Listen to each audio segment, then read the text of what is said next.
পদ্মার মজাদার ইলিশ খেতে চলে গেলাম মাওয়া ঘাটে। মাওয়া ঘাটে গিয়ে তাজা জ্যান্ত ইলিশ মাছ আজকে ফ্রাই করা হচ্ছে, সঙ্গে আছে বেগুন ভাজি। সবাই মিলে একসঙ্গে মাওয়া ঘাটে গিয়ে ইলিশ মাছ খাওয়ার মজাই আলাদা।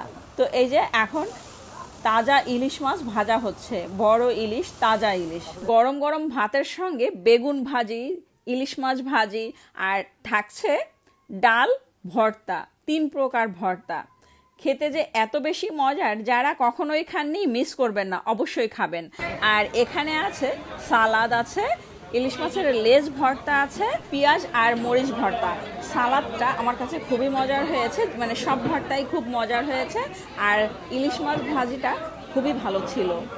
সঙ্গে পাতলা ডাল, ডালের স্বাদ আর কি বলবো, ডাল অনেক বেশি মজার, কারণ আমরা ডালে ভাতে বাঙালি। পদ্মার মজাদার ইলিশ খেতে চলে গেলাম মাওয়া ঘাটে। মাওয়া ঘাটে গিয়ে তাজা জ্যান্ত ইলিশ মাছ আজকে ফ্রাই করা হচ্ছে, সঙ্গে আছে বেগুন ভাজি।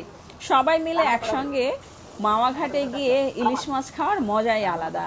তো এই যে এখন তাজা ইলিশ মাছ ভাজা হচ্ছে, বড় ইলিশ, তাজা ইলিশ। গরম গরম ভাতের সঙ্গে বেগুন ভাজি, ইলিশ মাছ ভাজি, আর থাকছে ডাল, ভর্তা, 3 প্রকার ভর্তা।